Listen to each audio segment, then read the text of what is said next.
Olá, eu sou o Luiz Otávio Siqueira do canal Fisiologia 3D e sejam bem-vindos ao vídeo de Sítio de Ação das Drogas. Vamos primeiramente fazer um breve histórico e mostrar que os homens há séculos atrás já aprenderam que alguns animais e também algumas plantas produzem substâncias químicas que podem alterar a fisiologia do nosso organismo. Mais tarde foi desenvolvido conhecimento e também técnica para que pudéssemos extrair esses produtos químicos de plantas e de animais. Percebam que uma diversidade de produtos podem exercer vários efeitos no nosso organismo. Por exemplo, para a obtenção de efeitos agradáveis, tratamento de doenças, redução da dor, inclusive envenenamento e algumas substâncias que são utilizadas para a investigação da fisiologia do sistema nervoso central. A nossa playlist está envolvida no estudo da psicofarmacologia. Por isso, é extremamente importante que nós entendamos que as drogas podem ser classificadas em drogas antagonistas e também drogas agonistas. Esses dois termos nós vamos ver constantemente nesta playlist. Vamos entender então que uma droga antagonista é aquela droga que vai bloquear ou inibir a transmissão sináptica. Por sua vez, uma droga agonista é aquela que vai facilitar os efeitos dos neurotransmissores. Veja bem, antes da gente entender como funcionam as drogas agonistas e antagonistas em várias etapas da transmissão nervosa, vamos fazer uma breve revisão a respeito da transmissão sináptica.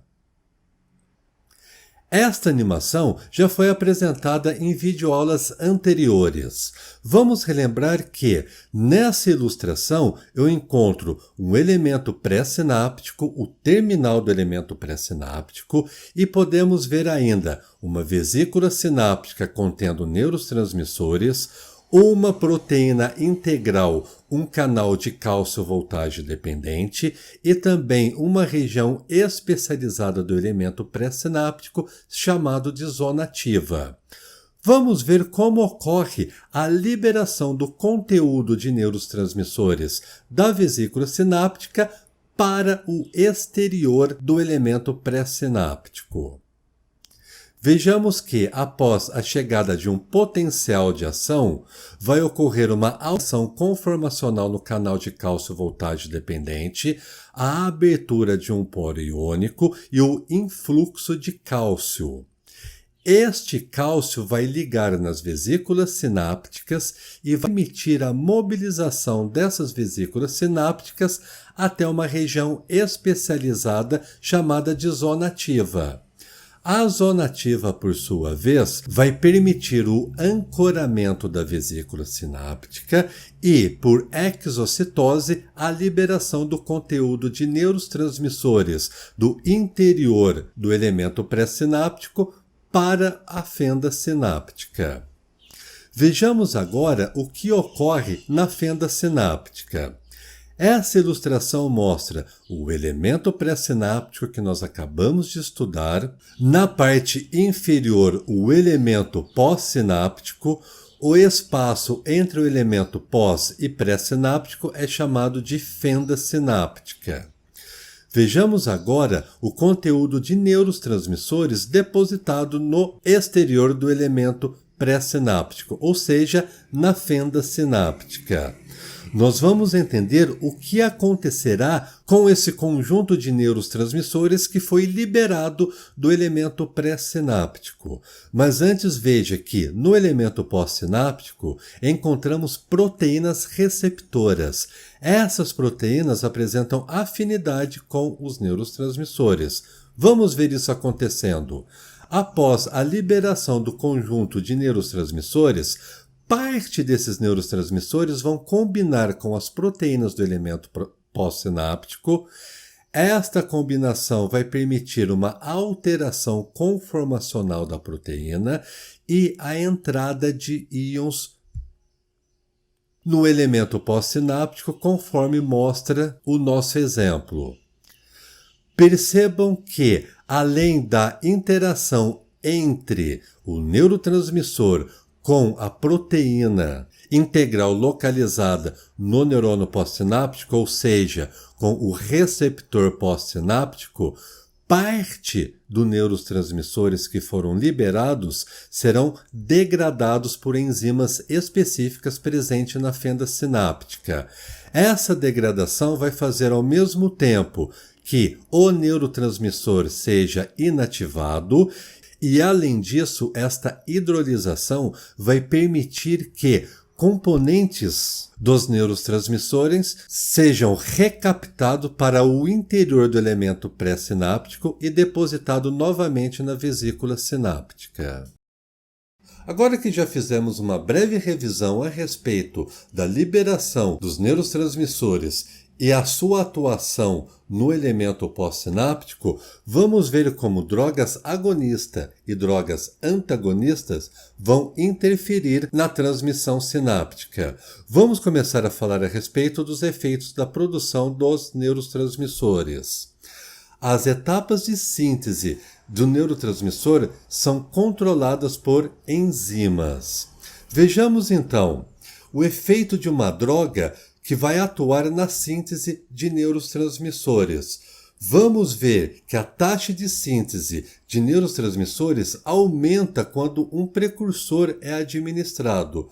Se está ocorrendo o aumento da síntese de neurotransmissores quando um precursor é administrado, isso quer indicar que este precursor é um agonista. Um exemplo que eu tenho para vocês seria a administração de L-Dopa para facilitar a síntese de dopamina. Vamos ver agora o inverso. Uma droga que inativa enzimas relacionadas com a produção de neurotransmissores. Neste caso, essa droga vai ser um antagonista, uma vez que está prejudicando a produção de neurotransmissores. Um exemplo seria o PCPA, cuja função seria diminuir a síntese de serotonina. Falaremos agora a respeito do armazenamento e liberação de neurotransmissores. Vejamos que drogas antagonistas impedem o preenchimento de vesículas sinápticas. Veja que o armazenamento dos neurotransmissores na vesícula sináptica é realizado pelos mesmos tipos de moléculas transportadoras que são responsáveis pela recaptação do neurotransmissor para o interior do terminal axonal. Assim, as moléculas transportadoras estão situadas na membrana da vesícula sináptica e sua ação é bombear as moléculas de neurotransmissor através da membrana, preenchendo as vesículas sinápticas. Neste caso, as moléculas das drogas ligam a um determinado local do transportador, inativando-o. Isto impede a entrada de neurotransmissores na vesícula sináptica. Neste caso, é uma droga antagonista, uma vez que está impedindo a entrada de neurotransmissores no interior das vesículas sinápticas. Um exemplo disso seria a reserpina, cuja função seria bloquear a entrada de monoaminas no interior das vesículas sinápticas. Mas vejamos também que algumas drogas antagonistas impedem a liberação dos neurotransmissores do neurônio pré-sináptico. Já drogas agonistas favorecem a liberação de neurotransmissores da vesícula sináptica. Vamos ver um exemplo de cada um desses eventos. Vamos começar a mostrar um efeito antagonista. Perceba que a inativação de proteínas que permite o ancoramento da vesícula sináptica e a liberação de neurotransmissores será uma droga antagonista. Isto porque está impedindo o processo de ancoramento da vesícula sináptica. E tal como nós vimos, O ancoramento é a ligação entre a vesícula sináptica com a zona ativa, e a partir desse momento ocorrerá a liberação por exocitose do conteúdo de neurotransmissores contidos no interior da vesícula sináptica.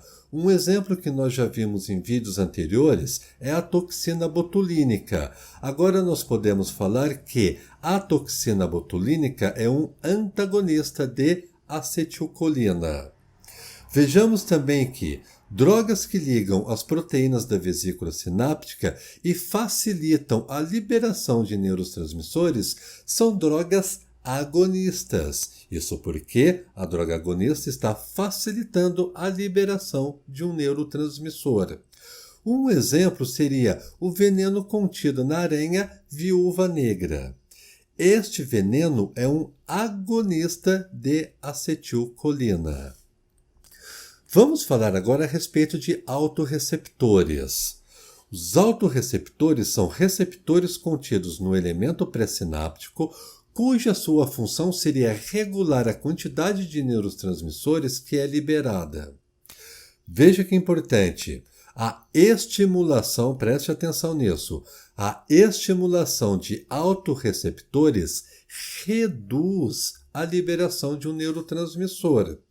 Vejamos então que as drogas que ativam os autorreceptores são drogas que atuam como antagonistas. Isto porque a estimulação de autorreceptores vai reduzir a liberação de um neurotransmissor.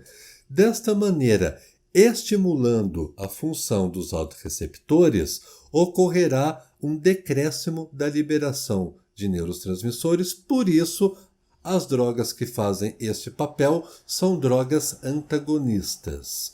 Um exemplo seria a apomorfina, cuja função seria inibir a liberação de dopamina. Vamos ver agora drogas que bloqueiam os autorreceptores. Essas drogas, então, atuam como agonistas. Um exemplo seria a clonidina, cuja função seria facilitar a liberação de noradrenalina. Falaremos agora a respeito de sítios de ação. Os sítios de ação mais importantes e complexos do sistema nervoso central são os receptores, tanto os receptores pré quanto também os receptores pós-sinápticos. Já vimos que a liberação do neurotransmissor vai estimular receptores pós-sinápticos. Vejamos agora que algumas drogas ligam ao receptor pós-sináptico. Essas drogas podem ser tanto drogas agonistas quanto também drogas antagonistas. Vamos ver que um agonista direto é aquela droga que liga no mesmo sítio de ação do neurotransmissor. Um exemplo seria a nicotina ou também a muscarina, que é um agonista de acetilcolina. Já um antagonista direto é uma droga que liga no mesmo sítio de ação do neurotransmissor.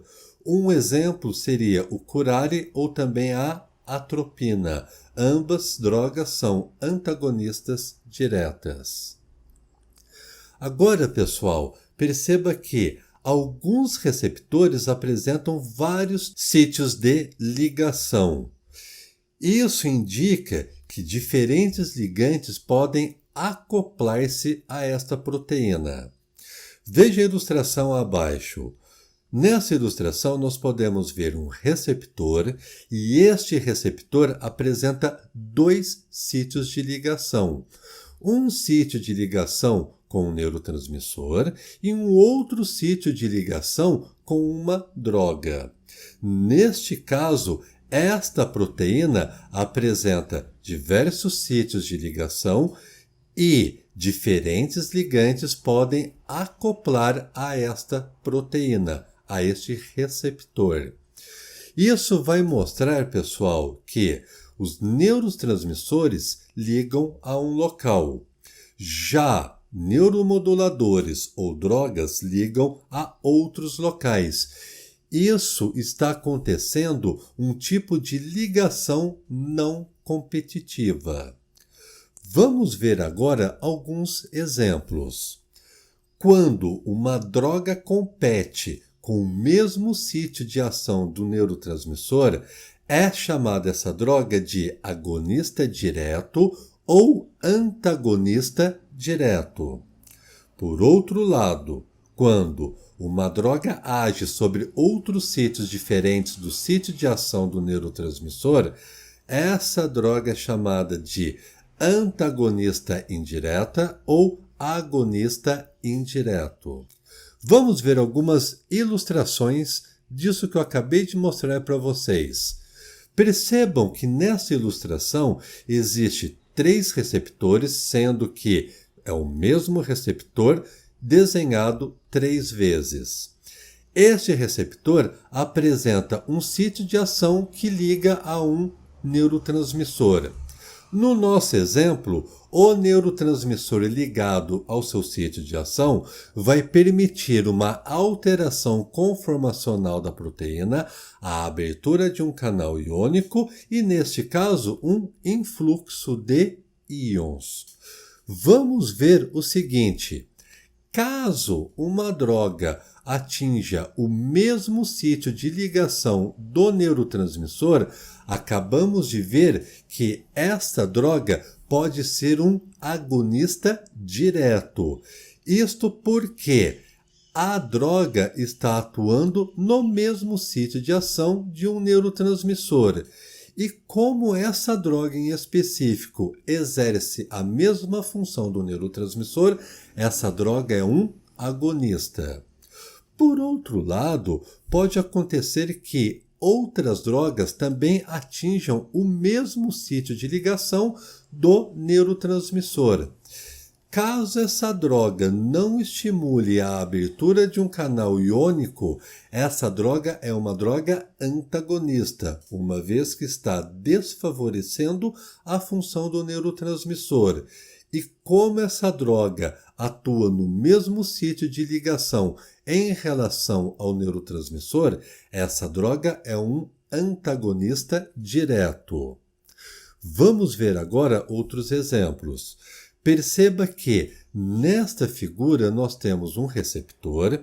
Esse receptor apresenta um sítio de ligação com o neurotransmissor e outro sítio de ação que permite a ligação com uma droga. Vamos supor que esta droga tem a mesma função do neurotransmissor. Portanto, essa droga vai ser uma droga agonista. Mas veja um detalhe: o sítio de ligação dessa droga é diferente em relação ao neurotransmissor. Por ser diferente, essa droga é uma droga agonista indireta. Vejamos agora o último exemplo. Vamos supor que esta droga mostra uma ação diferente do neurotransmissor quando liga em seu sítio de ação da proteína. Se apresenta uma função diferente em relação ao neurotransmissor, esta droga é uma droga antagonista. E como essa droga não compete com o mesmo sítio de ação do neurotransmissor, essa droga é um antagonista indireto. Vejamos agora uma animação de agonistas e antagonistas diretos e também indiretos. Essa ilustração mostra 3 receptores, cada um dos receptores apresenta o mesmo sítio de ação e superiormente essas esferas estão demonstrando um neurotransmissor e 2 drogas. Vejamos que após a ligação de um neurotransmissor em seu sítio de ação, ocorrerá a alteração conformacional da proteína e o influxo de íons. Caso uma droga entre em contato com o mesmo sítio de ação em relação ao neurotransmissor e essa droga exerça a mesma função do neurotransmissor, nós vamos afirmar que essa droga é um agonista direto, uma vez que a droga está exercendo a sua ação no mesmo sítio de ligação do neurotransmissor. Por ser um agonista, vai exercer a mesma função do neurotransmissor. Por outro lado, se uma droga tiver o sítio de ligação igual ao do neurotransmissor, porém, neste caso, não apresentar a mesma função do neurotransmissor, esta droga é um antagonista direto. Vejamos agora outros exemplos. Essa ilustração mostra dois receptores e perceba que, diferentemente do que nós vimos anteriormente, os receptores apresentam vários sítios de ação. Um sítio de ação tem como função ligar a um neurotransmissor. Outro sítio de ação tem como função ligar a uma droga. Perceba que neste exemplo, a droga não está competindo com o neurotransmissor para o mesmo sítio de ação. Caso esta droga exerça a mesma função do neurotransmissor, essa droga é uma droga agonista. Porém, perceba, essa droga está ligada em um sítio de ligação diferente do neurotransmissor. Por isso, essa droga é um agonista indireto.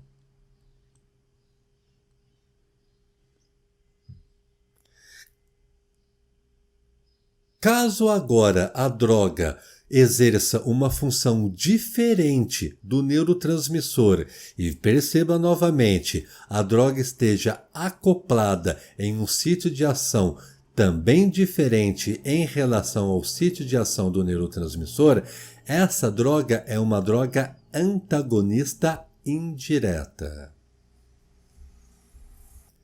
Revejam a animação de agonistas e antagonistas diretos e indiretos.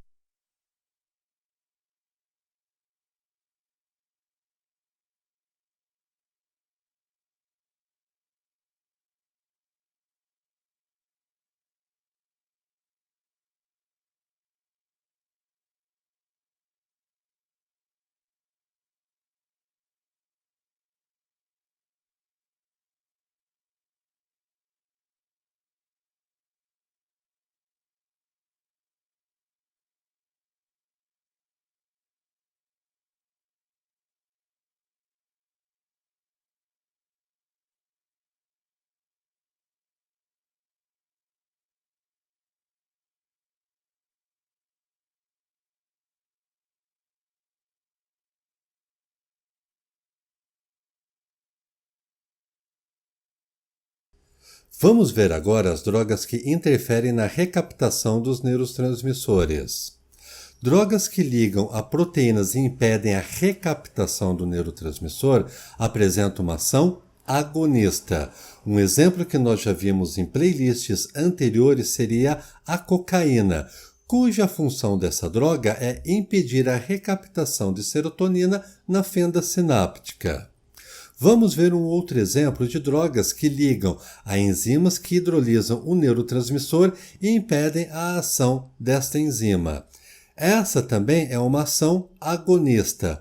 Um exemplo seria a droga fosfostigmina, cuja função é inibir a ação da acetilcolinesterase.